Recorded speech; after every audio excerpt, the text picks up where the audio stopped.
Welcome to Hot Issues. Well, welcome back to Hot Issues, and as I indicated, we are talking about the economy this week.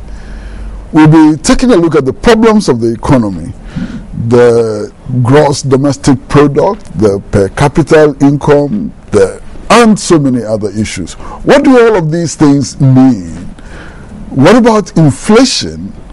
What about the devaluation of the national currency and the IMF bailout?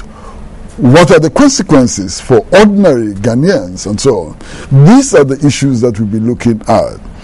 And we are particularly privileged to have with us Professor Peter Quartey, head of the economics department of the University of Ghana. So you're welcome to the studio. Thank you very much.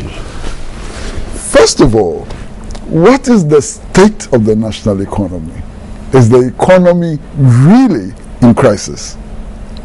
Well, thank you for welcoming me to this program. Before I address your question, I wish to add that I'm also a senior economist with the Institute for Statistical, Social and Economic Research. Is Ghanaian economy in crisis? I would simply say no. From my perspective as an economist, when we say an economy is in crisis, there are some salient features to look at. One is negative GDP growth rate. If you look at our economy, since the reforms in '83, we've never had a negative GDP growth rate. Even currently, we don't have a negative GDP growth rate. You'd also look at inflation. Inflation has to be very high. A high inflation is anything from 40% and above. Our inflation rate, although it's currently around 14-15%, is nowhere near 40%. So on that score, we are not in crisis. You can also look at unemployment. Unemployment rate has to be very high. We don't have up-to-date data, but our current rate of unemployment is about 10%, although that figure is quite debatable because we don't have up-to-date data. But you can go on and on using other indicators, but at least for the three that I mentioned, it doesn't point us towards an economy that is in crisis. It is an economy facing significant challenges, but we have not reached a crisis point. And sometimes I compare the current state to the period before '83, where we were queuing for bread, we were queuing for petrol, queuing for almost everything. You name it, sugar, milk, and the rest. I don't think we've reached that crisis point yet. Are the challenges sufficient to make us alarmed? Alarmed at the possibility that we could be heading towards crisis? Certainly, they are quite significant, and if we do not address them head on, then we would land in crisis. Can we take some of these challenges one after the other? Inflation, 14%. What is happening? What is contributing to the rise in the rate of inflation? We were at a single digit two years ago. Yes, there are several factors. We often classify them into monetary and structural factors. With monetary, if there is more money chasing few goods in the system, then we have inflation. We've had increases in money supply in the system, so that could be a factor. We've had exchange rate challenges that can also lead us into inflation. There are other structural bottlenecks. We don't produce enough of what we consume. Most of the items are imported, so we have more money again chasing few goods. Then you talk of utility price increases. It has knock-on effects on transportation and other cost. So there are several. I can go on and on about but these are some of the critical factors. All of this has a root cause, and that has been the 2012 elections, where we ran huge budget deficits. And of course, when you run a deficit, it means you've putting more money into the system than the goods and services available, and that we are paying for some of the costs in the current times. What should we do to bring inflation down? And first of all, is the rise in inflation necessarily bad for the economy? Not necessarily bad. I personally don't agree to this single-digit inflation target because as a country, just like any other country, you need to set what optimal level of inflation is good for your economy. Optimal in the sense that there is a trade-off between inflation and unemployment. As you continue to hit hard on inflation, if you are not spending, and unemployment is likely to increase. In the like manner, if you tend to overspend, then there will be more money in the system chasing few goods, and inflation would go high. So you need to strike a good balance. And for many countries, they have estimated this optimal rate of inflation. I don't think we have reached that point. We haven't done so. There have been several studies. One I know very well, done by the IMF, is that any rate between 12 to 15% for a developing country like ours is acceptable. So single digits is not necessarily the best option for us, but we need to know what our optimal rate of inflation is. But from this perspective, it would then appear that an inflation rate of 14% is normal for a country like Ghana. It's not from the IMF study. Yeah, it's acceptable. It's something you can contain. If you're able to do, is it 12 to 15%? So 14, you are hitting the threshold. Yeah, but it's something you can live with, so long as you are producing the necessary goods to overcome the inflationary challenges. So why are so many economists and industrialists and so on ringing the alarm bells about the rate of inflation? Well, inflation has positives and negatives as well. In an inflationary environment, you cannot plan as a businessman because as you import goods, produce and sell, the next time you go to buy inputs, costs must have changed, so you cannot plan. But there are also some positives because as a business person, when you produce in an inflationary environment, people buy more, but there's more money in the system, so you're able to sell more and earn more profit. And inflation has several positives and negatives. So you will see some segments of people complain about inflation and some actually cashing in on inflation. Now let's put the positives and negatives together. What should we do about the rate of inflation? It's risen from 9-point-something% to 14%. Should we arrest it? Should we leave it as it is? What should we do with the rate of inflation? We should not leave it because it's likely it might go up and continue to hit 18-20%. So we need to address inflation. There are short-term and medium-term measures we can put in place. In terms of the short-term measures, we need to address the fiscal deficit challenge. I think it's too high. If you look at many countries, it's one of the highest, and we need to address that challenge. There's also the need to address some of the structural challenges. In terms of food production, we tend to import a lot of food products into this country, and that is not good for us. We need to enhance our productive base, be it irrigation, be it marketing, providing inputs, and many others, so that we can transform the structure of the economy and transform production.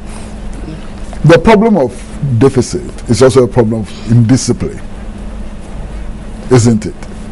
It is. And it's a problem which only government can solve. It is. It is a problem with government, and you see, it has been a problem with our political business cycle that every election year we become indisciplined. Then after the elections, we clean our house or put our house in order, and that cycle has been going on for several years.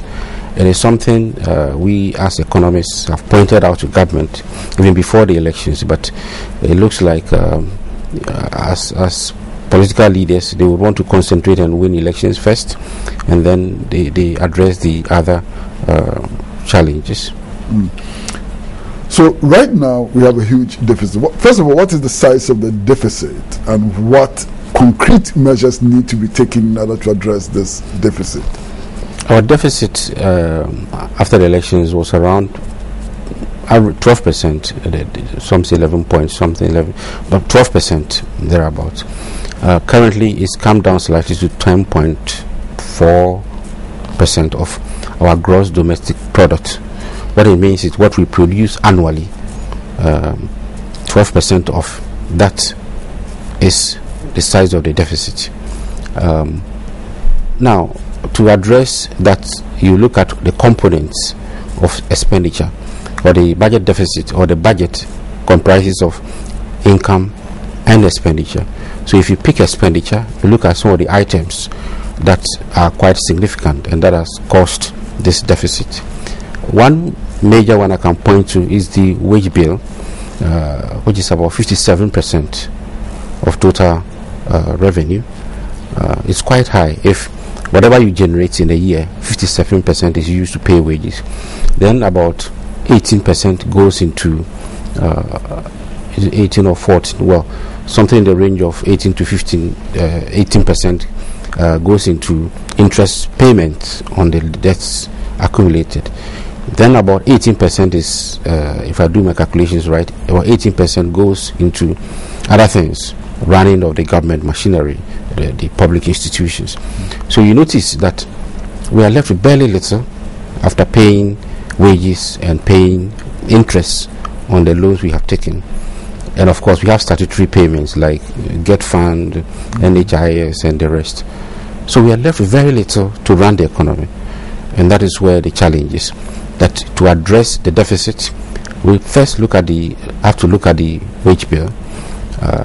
It's not the wage bill in total. We have to decompose or disaggregate the wage bill. Who gets what? Perhaps the ordinary Ghanaian, the ordinary worker is getting fairly decent wage. That is not a problem. Perhaps it might be government appointees or allowances, and I think that is the kind of information we need so we can tackle the wage bill issue. Then interest payments. If we continue to borrow, especially from the commercial markets, then our interest payments are likely to go up, and that is going to affect our budget deficit. Then you turn to the income side.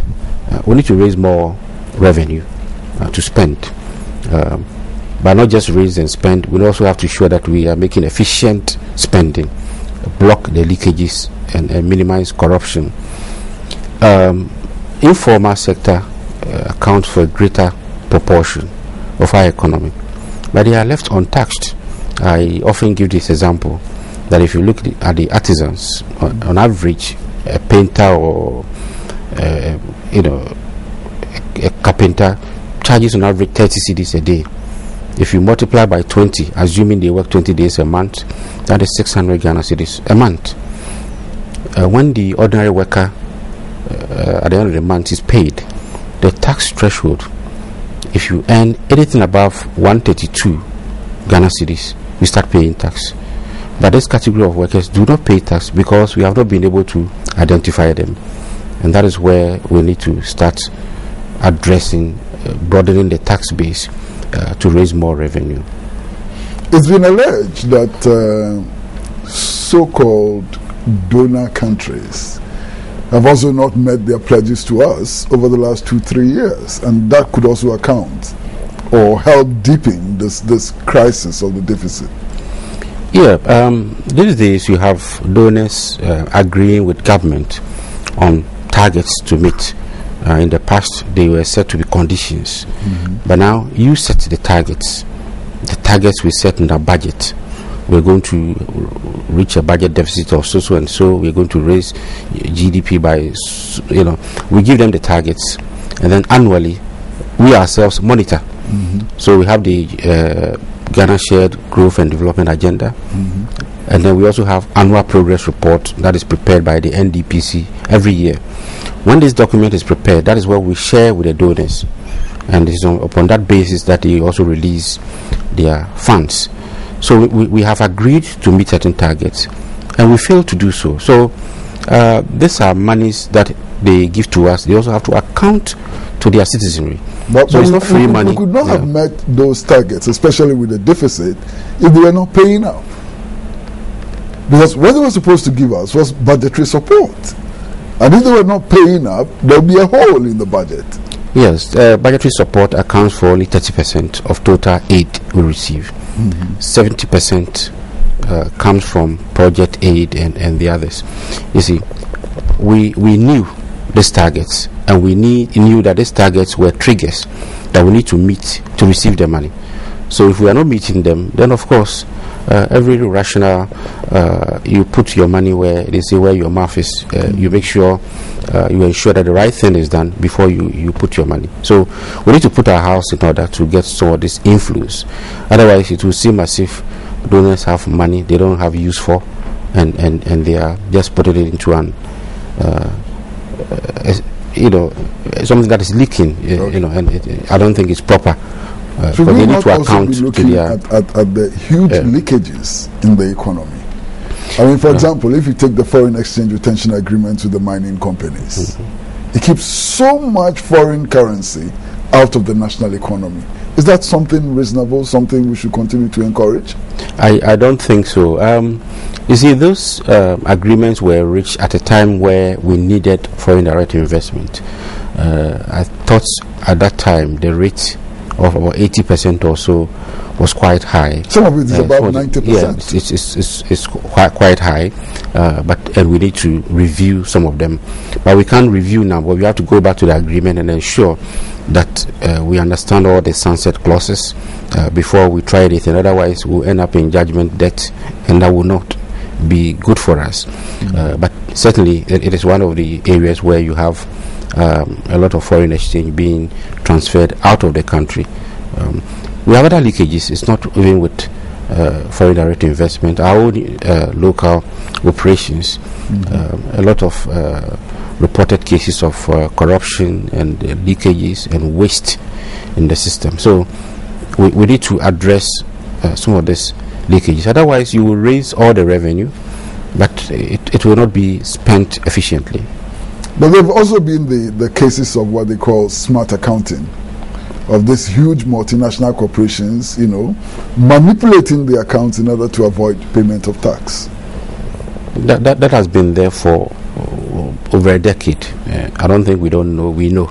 And I'm sure the authorities tackle this problem? You see, you also have to look at the legal remits of all of this issue. Because we know that in some cases where in order to avoid huge profits, some of these multinationals bring in so-called technical experts. They came to do training and whatever, and in the process they are paid so much money and several other things that and the use of their subsidiaries. There's a beverage manufacturing company, for example, which has a subsidiary who takes royalties for the label, has another subsidiary which takes royalties for the bottle, another subsidiary which takes royalties for the recipe, and so on. So in the end, they will declare no profit, and all the money is taken out of the economy. How do we deal with such problems? Well, these are loopholes in our tax system, and I think it's about time we tighten them, because, well, you need foreign investors, but you also have to be careful. Otherwise, you end up perhaps even subsidizing these foreign investors. There was a meeting we attended in South Africa. It was on the free zones enclave, the AGOA initiative and the rest. And all the African countries shared a common concept, experiences. Governments provide infrastructure, roads, land, electricity for some of these investors to come. They come, they pay very low wages. Most of what they produce are exported. Very little trickles down to the economy, and it is all across Africa. And it's about time we sit up as a continent and also as a country to address some of these leakages. Why is the cedi losing so much value? The cedi has in the past months or year has been depreciating quite rapidly. It is also emanating from the huge deficit we incurred as a country, and a few other, But then once that happens, and then your targets are not met, you recall we lost 2 of our targets, targets that were set in the national budget, were missed twice. So there was this credibility issue. Your currency is also anchored to the confidence in your economy. When people have confidence, that is when they bring in the necessary foreign exchange. Those who also, there's the supply and the demand aspect. Those who supply foreign exchange and those who demand. We also get foreign exchange from our exports: cocoa, gold, timber, and the rest. So what is basically happening is that we have more excess demand over supply. Excess demand in the sense that cocoa prices went down, and then some of the other export crops. Gold went down. Then also the confidence factor went down after running budget deficit, so huge a deficit, and also consistently we could not meet the targets. And then we also have rising demand for foreign currency. We have this, as Ghanaians, we have this insatiable demand for the foreign currency, especially the dollar. We trade in foreign currency, we price items in foreign currency. Everything is priced in the foreign currency. When there is a lack of confidence, people even store their wealth or their excess money, liquidity, in the foreign currency. So there is this interplay, and that is what is affecting the value of the cedi.